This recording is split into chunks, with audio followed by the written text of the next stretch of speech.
What if everything you've been doing for your dark spots has actually been making them worse? Not a little worse, significantly worse.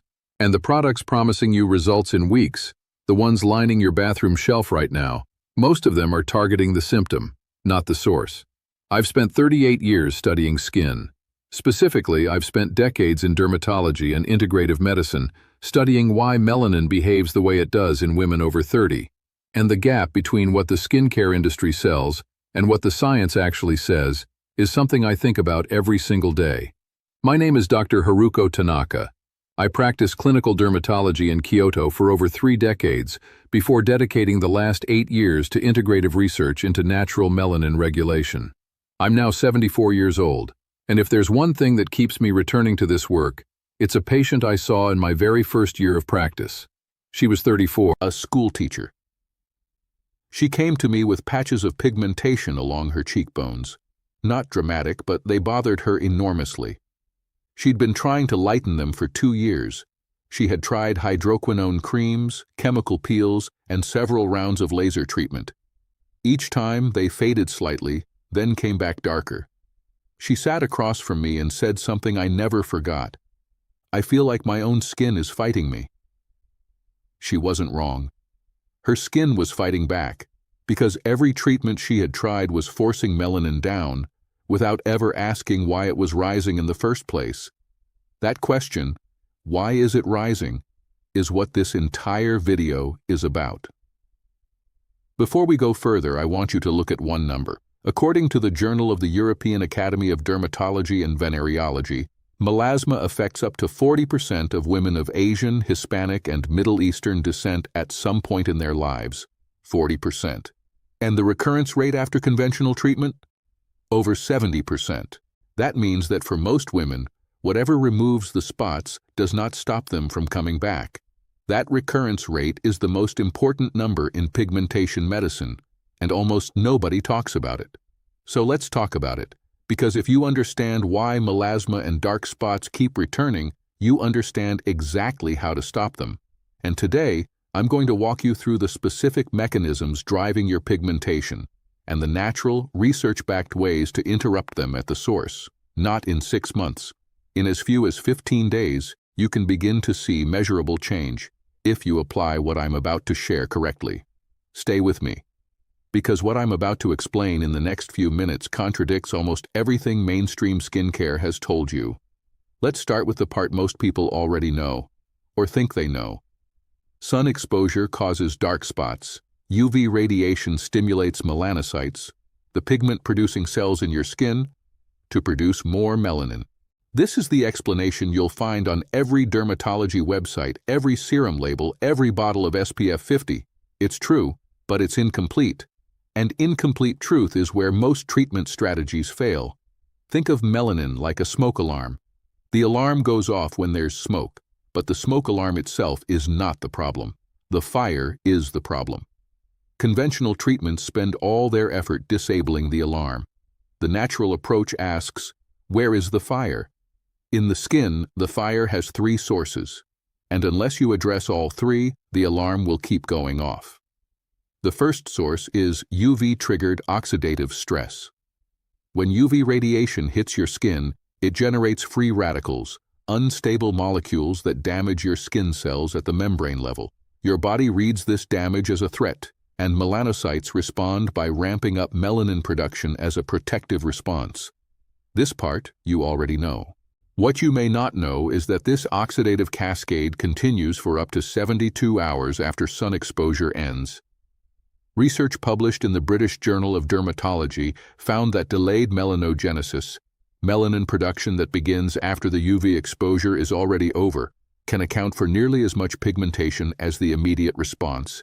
You applied sunscreen, you stayed out of the sun, and your skin is still producing melanin from yesterday.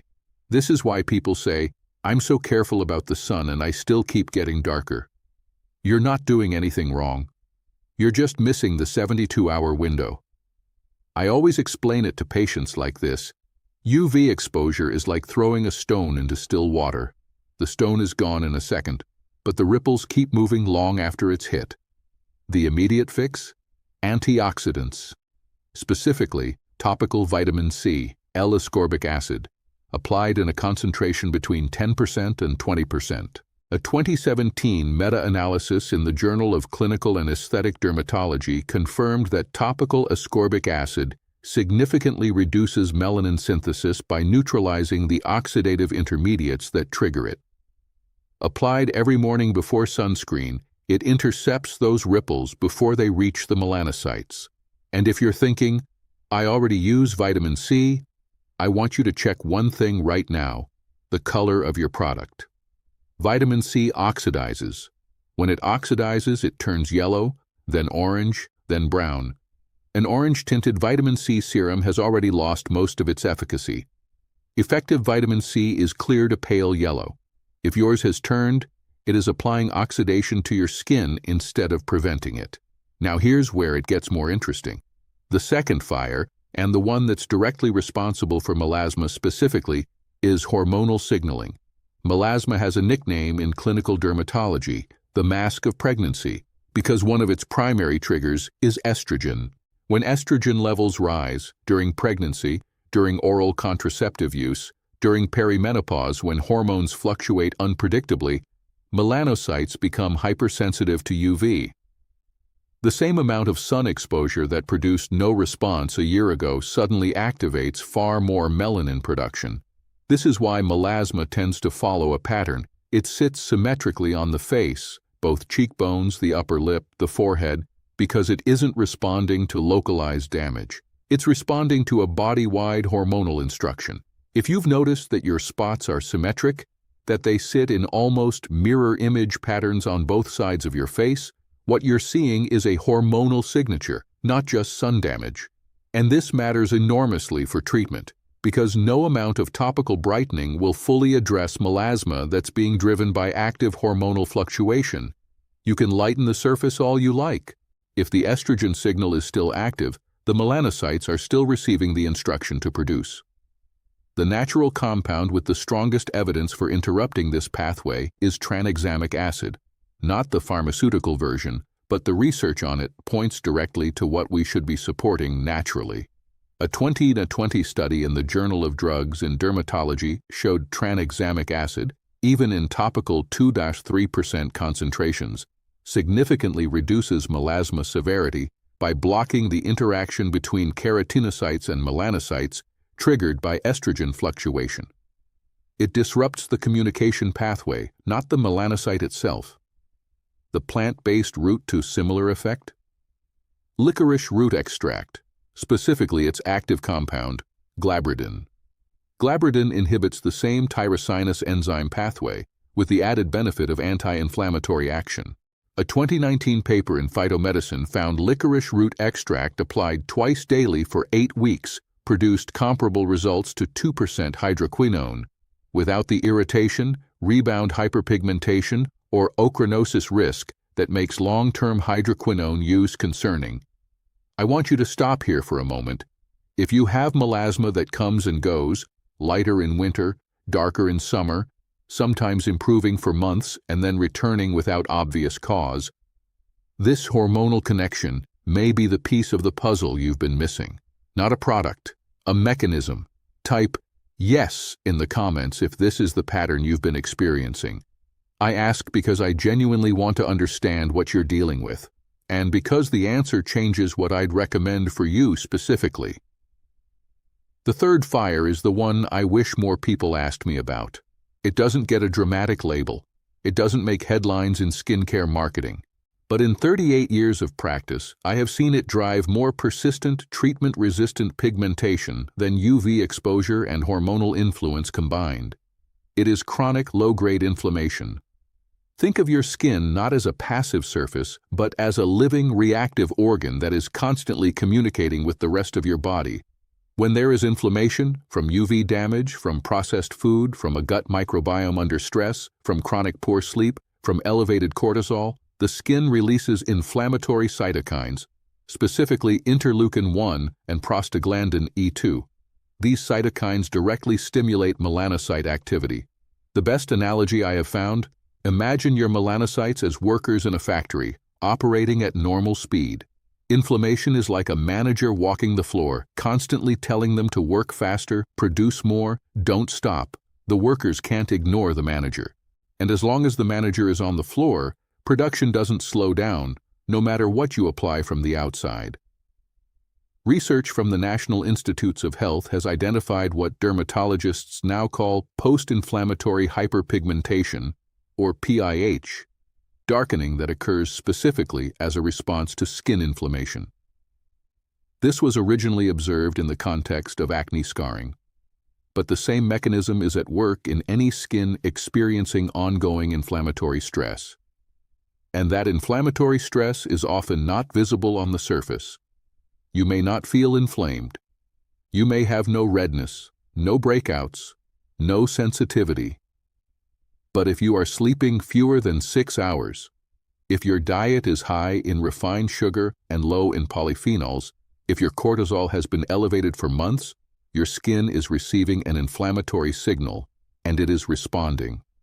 The single most powerful natural intervention for this pathway is not a topical product, it is diet. A 2021 study in the journal Nutrients found that women who consumed a diet rich in carotenoids, beta-carotene and lycopene specifically, from sources like carrots, tomatoes, sweet potato, and leafy greens, showed measurably lower rates of melanin synthesis and significantly reduced post-inflammatory pigmentation.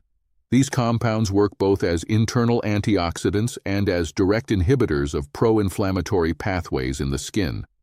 Green tea, matcha specifically, contains EGCG, or epigallocatechin gallate, which a 2018 study in the Journal of Investigative Dermatology found inhibits the MITF transcription factor, the master regulator of melanin production. 1 to 2 cups of matcha daily provides a systemic, not just topical, downregulation of pigmentation at the cellular level. And here's the piece I want you to take seriously, because it is where so many people unknowingly undermine everything else they're doing. Sleep. Not just rest. Sleep. Specifically, the hours between 10 p.m. and 2 a.m., when cortisol should be at its lowest and human growth hormone, which governs cellular repair and skin regeneration, is at its peak. A 2022 paper in the Journal of Sleep Research demonstrated that chronic sleep deprivation increased cortisol levels by an average of 37% and significantly elevated inflammatory cytokines in the skin. Those same cytokines that tell your melanocytes to produce more. It doesn't hit you during the day when there are things to do and places to be. It hits you late, when the house is quiet and you're still scrolling, still thinking, still awake at midnight. And while you're there, your skin is receiving the inflammatory signal that will darken those spots further by morning. Now, let's bring this together into the 15-day protocol that addresses all 3 pathways simultaneously. Because this is where the theory becomes something you can actually use. Morning. This is your oxidative stress window. Before anything touches your skin, apply a fresh, clear-colored vitamin C serum at 15-20% concentration to clean, dry skin. Allow it to absorb for 60 seconds. Follow with niacinamide, 10% concentration, which works on a separate but complementary pathway. It blocks the transfer of melanosomes from melanocytes to the surrounding skin cells. A 2002 study in the British Journal of Dermatology found niacinamide at 5% reduced hyperpigmentation by over 35% in 8 weeks. At 10% applied consistently, the effect is faster. Then SPF, mineral-based, zinc oxide, minimum SPF 50. Physical blockers, not chemical ones. Chemical sunscreens convert UV to heat, which can paradoxically worsen the inflammation pathway in heat-sensitive melasma. Evening. This is your repair window. This is when the skin's natural turnover rate peaks. And this is when you apply your brightening actives, not in the morning when sun exposure can degrade them and cause irritation, but at night when the skin can absorb and act on them undisturbed. Licorice root extract, 1 to 2%, applied to the areas of concern. Tranexamic acid, 2 to 3%, if you can find a formulation. Alternatively, and this is something I have recommended for years, a fermented rice water toner. Rice water has been a traditional skin brightening treatment in Japan for over a century. Modern analysis has confirmed the active mechanism. It contains inositol, ferulic acid, and allantoin, all compounds that reduce melanin synthesis and accelerate cell turnover. A 2019 study in the International Journal of Molecular Sciences confirmed ferulic acid's direct inhibition of tyrosinase, the key enzyme in melanin production. Fermented rice water amplifies these compounds through the enzymatic action of fermentation, which increases bioavailability. Daily. This is your systemic window. 2 cups of matcha or high polyphenol green tea, a diet weighted toward orange and red vegetables, sweet potato, carrots, tomatoes, red bell pepper. Supplement with vitamin E, tocotrienol form if available, which crosses the blood-brain barrier and skin barrier more effectively, 200 ml daily. And consistent sleep, not more television, sleep. Within 72 hours, some people notice a reduction in redness and skin sensitivity, the inflammatory baseline dropping. By day 7, many see the outer edges of pigmented areas beginning to soften. By day 15, with full protocol adherence, measurable lightening is visible to the naked eye. Not erased, but genuinely, visibly changed. Remember the school teacher I mentioned at the very beginning? She came back to me 6 months after that first appointment, but not the way patients usually do. She hadn't followed a complex prescription regimen. We had spoken for a long time about the sources of her pigmentation, and she had gone home and made changes that were quiet and consistent. Less processed food, more sleep, morning vitamin C, niacinamide, and something she told me she hadn't done in years. She started drinking green tea every morning before school. When she came back, her skin had changed. Not perfectly. There was still some shadow along her cheekbones, but the quality of her skin was different. Steadier, less reactive, less inflamed. She looked at me across the desk and said, "I stopped fighting it, and it stopped fighting back." I've thought about that sentence many times since, because that's what this is really about. Not forcing your skin into submission with acids and lasers and bleaching agents. Removing the reasons it keeps defending itself. If you've been dealing with pigmentation for years, if you've tried creams and peels and procedures that worked temporarily and then left you back where you started, I hope what I've shared today gives you not just new strategies, but a new framework. One that puts you in conversation with your skin instead of at war with it. If someone in your life has been struggling silently with melasma or dark spots, share this video with them tonight, not because they need more products to try, because they may need what that school teacher needed, an explanation that finally makes sense of what's happening to them. And if you're starting this protocol, if you're watching this and you're ready to actually try something different, drop a comment below and tell me where you are right now. What's been the hardest part? What have you tried that didn't work? I read every comment, and I come back to this work every day because of people like you who are still looking for real answers. You deserve them. One action. Tonight. Before you sleep, look at your vitamin C serum. If it's orange or brown, it is no longer doing what you need it to do. Replace it. That single step, this week, is the beginning of everything else working the way it should. The spots on your face are not a flaw. They are a message, and now you know how to read it.